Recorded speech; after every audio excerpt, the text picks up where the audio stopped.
Mike Tyson. See, the Buster Douglas that got knocked down while fighting Mike Tyson had gotten out of an alcohol recovery center. His mother had died. His wife was ill with a terminal illness. He was considered a nothing, a bum. So when he got knocked down, Buster Douglas had a reason to get back up because he said, I'm dedicating this fight to the memory of my mama. Life is hard, man. That's what it's about. Life is a challenge. If you don't work as hard as you can, if you don't sacrifice everything, if you don't get rejected and keep coming back for more, if you don't get your loyalty tested and your faith tested, you don't love that thing if you bail out. So if you fought through all that, that's love. So you've got to have some reasons that when life knocks you down, and it's going to knock you down. When people disappoint you, and that's going to happen. When they betray you, and that's going to happen. When they lie to you, and that's going to happen. When they say, oh, you can count on me, and they won't show up, and that's going to happen. When you want to throw in the towel and give up yourself, and that's going to happen. When life collapses on you and catch you on the blind side, what reason can you remember that you can call on, that you can reach on, that can make you get back up? Find that reason. So life had knocked me down. I said, Mike, I'm doing this because I want to make my mama proud. I'm doing this because I want my children to have a better life than what I had. I'm doing this because all my life I've been told I'd be a loser, that I wouldn't make it. I'm doing this to make them alive. I believe like Frank Sinatra, he said the best revenge in life is massive success. I'm doing this so I can become massively successful. And with that kind of courage, with that kind of affirmation and reason to empower me, I got a saying that when life knocks you down, try and land on your back, because if you can look up, you can get up.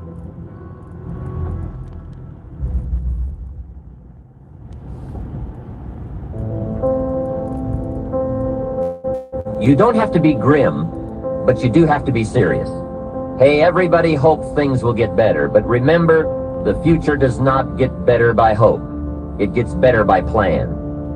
And hope unaided by clear plans can finally become an illness. There's a Bible phrase that says, hope long delayed makes the heart sick. It's a sickness. I used to have the illness known as passive hope. It's bad. And there's one that is even worse, and that is called happy hope. That is really bad. The man is 50, and he's broke, and he's still smiling. That's bad. So get serious. Make plans. Put them on paper. My suggestion from experience. There's a phrase from the Bible that goes, without dreams and vision, we perish. How true. Humans have this unique ability to aspire, to dream, to go for something, to become something. Without that, life is not life. We must have dreams and never give up on our dreams. I'd like to share a few ways your use of time are affected by or influence the achievement of your goals. Have you ever thought that without some very clear written goals, you never even need to consider managing your time? Time essentials come from objectives well defined. Time can't be critical if objectives aren't defined. Now you might be one of those uniquely fortunate individuals who can keep all their objectives and purposes clearly defined in their minds and operate from that. But I wouldn't take the chance. Write your goals down and set careful priorities. Sometimes priorities are determined by the season. For a farmer in springtime, the season dictates his most important activities.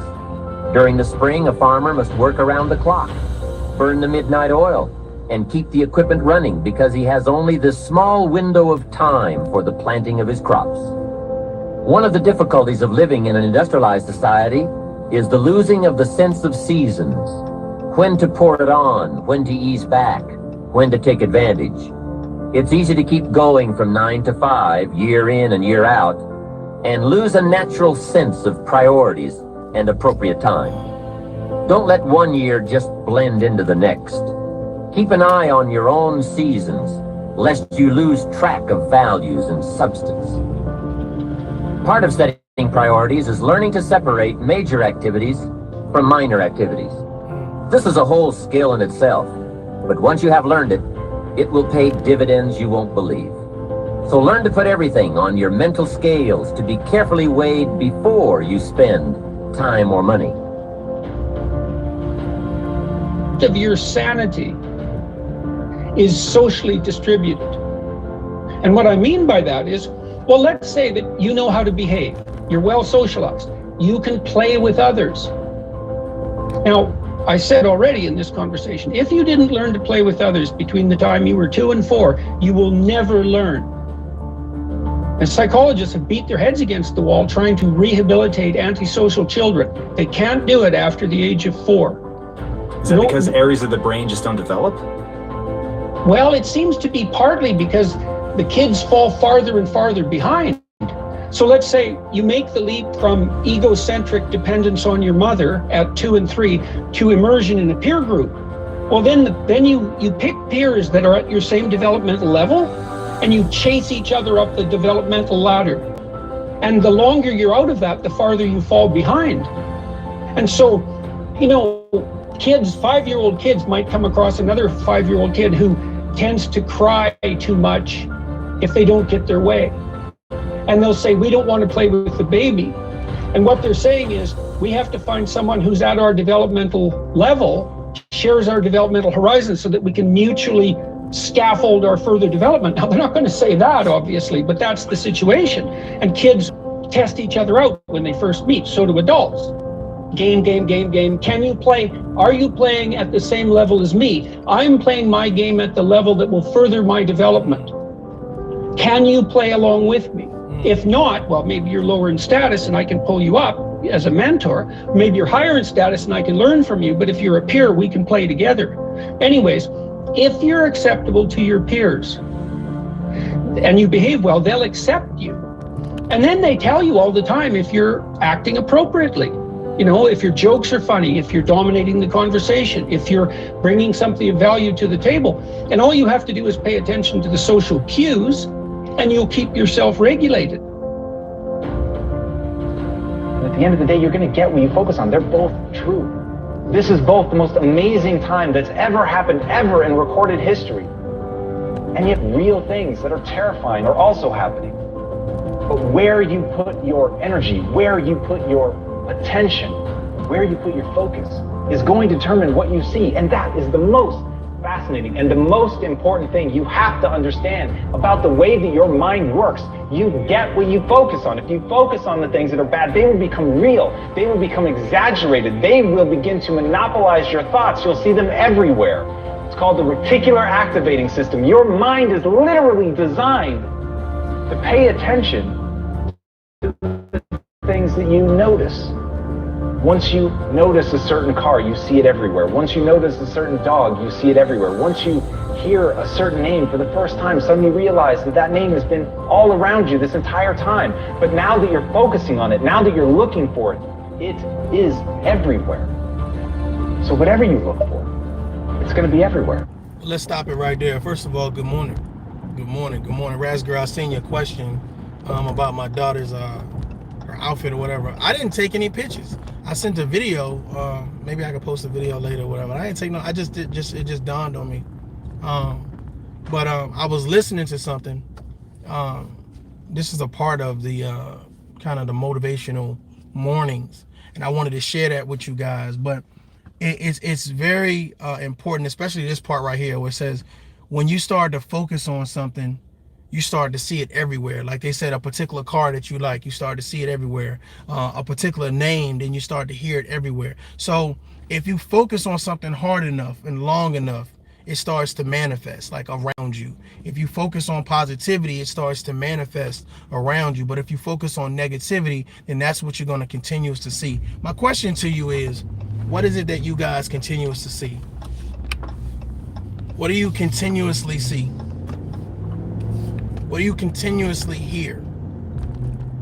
What names do you continuously hear come up? What's your focus? I mean, a lot of times we kind of get lost in, you know, whatever's popular, whatever's trending, or whatever case may be. But is that on your top 5? Is that on your priority list? Is that on your to-do list to listen to be a part of? Or do you have other dreams, other aspirations that it is? Some of you guys trying to open up a business, you're trying to fix your credit, you're trying to learn certain things. Is that something that you keep in your conversation on a daily basis? A lot of you guys have been employees all your life. And a lot of you guys have great ideas and you're saying, you know what, I want to open up my own business. My thought process is, are the people with you also like you? Are the people around you also trying to open up their own business? So that's a part of the conversation. Or are you with people that do not aspire to do anything but work for other people? There's a pumpkin patch right here. Just took my daughter to a pumpkin patch the other day. It was like an hour away. It's a pumpkin patch right here. So my question is, what are you focused on? What grabs your attention? What holds your attention? What keeps your attention? What are you locked in on? Uncle Stu says, I am trying to get around people who have their own business, entrepreneurs. That's a great example, Uncle Stu. Good morning. You know what I'm saying? Are you putting yourself around the winner's circle? You know, you might not even be in the winner's circle, but do you see someone that you say, you know what, it's something about them. It's something about their energy. They have a certain spark, a certain twinkle in their eyes, their mannerisms. I like what they say. I want to be around them. I want to be a part of them, a part of that. How many people have found someone to inspire them? Found someone to share a positive conversation or a positive word? You ever notice that some people wake up negative? Like they wake up on the bad side of the bed all the time. Like I noticed, especially when I was in basic training. When I first moved, we had these bays. You know what I'm saying? So that means all the males stayed in one bay. And when we first went in there, it was kind of like it was a free fall. Like you can pick whatever bunk bed you wanted or whatever. So of course, you know, I picked my bunk bed or whatever.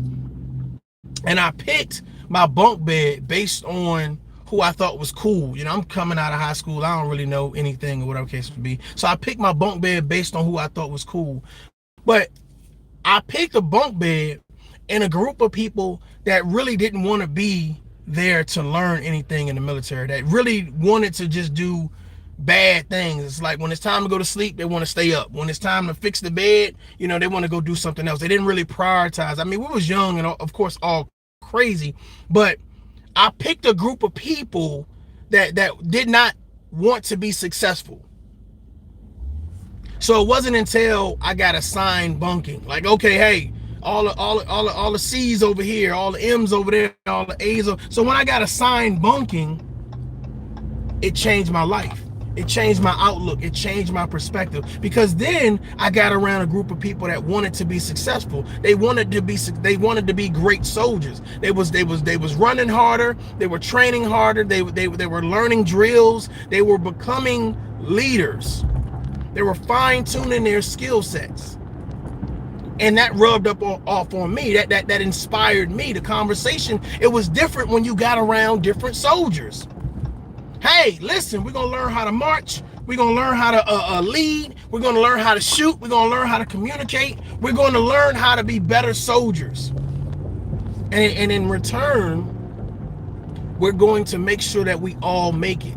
See, at first, I was with a group that didn't care if they made it or not. It was like, hey, I'm gonna get kicked out. I'm gonna go home. I'm gonna go back to the streets. We're gonna sell drugs. We're gonna smoke weed. We're gonna go to parties. I'm missing out on all the crazy stuff back home because I'm in this basic training. I ain't gotta listen to these people. I don't need to listen to no authority. And that was my mindset when I first got in. I was like, man, I ain't gotta listen to these people. Why I'm getting up all early for? Why we gotta go run 10 miles for? Man, I ain't about to go run for no 10 miles. You ain't about to make me run no 10 miles. But then when I brought into what would make me successful, when I said, okay, they're training me, they're getting me ready. Every single hardship that I've learned or what I went through basic training helped me in Iraq, both twice, Afghanistan, both twice. It helped me. Doing that training, having that mental fortitude, having that intestinal fortitude, learning the meaning of team and not saying I'm going to put myself before my team, worrying about whether this black man over here or this white girl over there or this Oriental guy or this Hispanic guy, worrying about the team being successful made me successful. My focus was different. I didn't let race deter my focus. I didn't let circumstances deter my focus. I didn't let other people tell me that who I was with was not going to help me, because they showed that they helped me. It wasn't just lip service. It was hey battle. That's what you call people in the military, like Army especially, my battle buddy. They made sure that their battle buddy was up. They made sure their battle buddy was running hard and training and reading and marching. Made sure that they battle understood the mission, understood the assignment. How many people right now do you have around you making sure that you understand the assignment? Understand the assignment, understand the mission. The mission is to be successful, y'all. We want to be entrepreneurs. We want to be homeowners. We want to make sure our children are straight. We want to be good people. The mission is simple. The problem is when you have people around you that don't respect the mission. They don't understand the responsibilities and the duties that come with the mission. What are we prioritizing? Are we putting people around us that don't care about our mission? Have we been good communicators and say, well, this is my mission? See, here's the thing. People can't read your mind. They might not know what your mission is because you too wishy-washy. You too up and down. Have you told people, this is my mission? I want to be successful. Uncle Stu, I ain't done with you. I'm about to piss somebody off. Have you told people your mission, Uncle Stu? Have you told them, I want to be an entrepreneur. I want to be around business owners. I want to own property. I want to buy some land. I want to invest. Have you told people what your mission is in life? A lot of people are scared to tell people their mission because they know that people are going to sabotage it. How many people say, I don't let the left hand know what the right hand doing? Because your support system ain't strong enough. You should feel comfortable saying, I'm getting ready to open up a business, and know that your support system is not going to let you fail. But some of us have been involved with so many toxic people, so many narcissistic people, that they feel like the second they say, I'm doing something for me, I'm doing something to be happy, I'm doing something to be motivated, I'm doing something to provide some type of ownership and leave a legacy for my children, somebody's going to sabotage the shit. Somebody is going to say something ill will and with some type of discontentment, and they're going to place some type of negativity on what I'm trying to do positive. We're scared to live our life because other people are going to judge us. Other people that we've kicked to the curb, other people that we've said, you know what, you're not my cup of tea. Those people are now going to turn around and say, well, what can I do to hinder you? What's your focus? Are you clear on your focus? Why do we need tough love? Why do we need somebody to stand in the gap and be a common denominator? Because there are people out there that say that they have a focus, but they don't know how to promote that focus. They don't know how to put people around them. They don't know how to say, no, I'm better than this bullshit.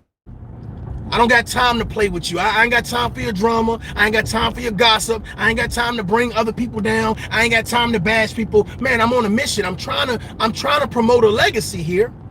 I ain't got time for you. I ain't got time for this. And here's the thing, it's tough love because you got to tell people no. When you got a good heart, you don't tell people no. Well, that's the misconception. When you got a good heart, you do tell people no, because everybody's not worthy of your time. This tough love, come get some.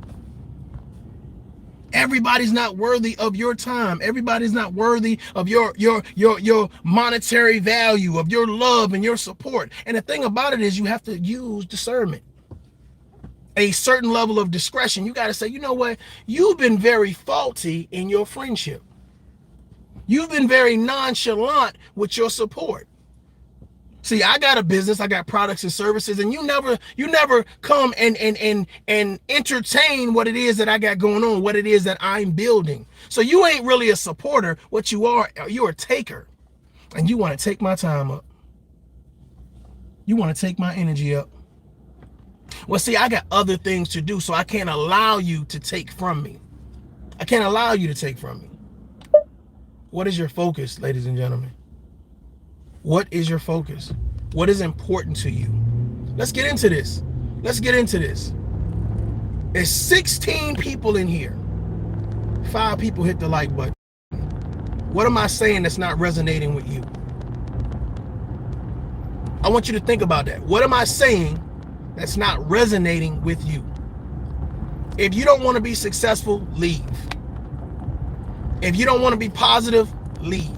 If you don't want to have a tough conversation or hear the tough conversation, then leave. Then this is not for you. But for the people that says, I don't care if it's one or half of one, for those people that say, you know what, I am striving every day to better my outlook on life, to better my perspective on life. I'm building, I'm getting certain YouTube creators, and every time they go live, I'm there.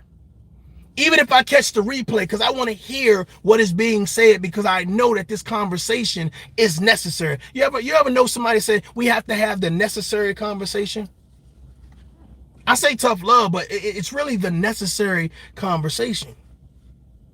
How many content creators want to inspire you versus separate you, versus tell you to deflect, versus tell you, you know what, it's not even about other content creators. It's about the shit that we're accomplishing right now, right here. A lot of you guys have dreams and aspirations, but you've been so haunted by the fear of failure.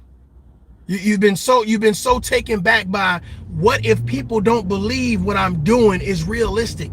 What if they don't stand with me? What if they don't applaud me? What if they don't support me? And all of that really is you psyching yourself out.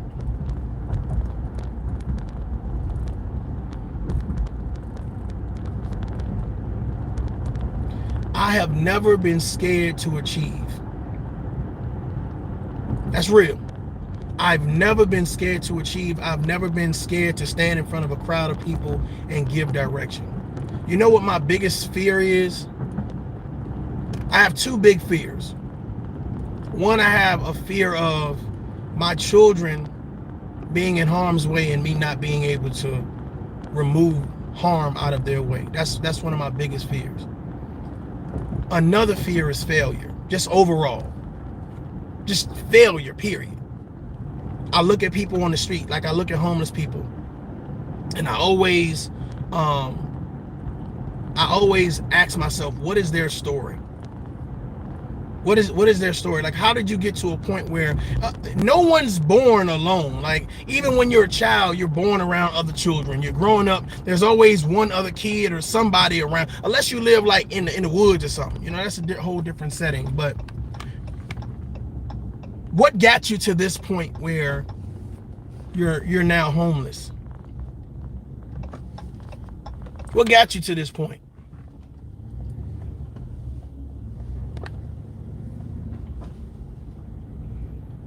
What got you to this point where you're now alone? You're now living on the street. You now think that this is a safe haven. I'm curious. Do something real quick.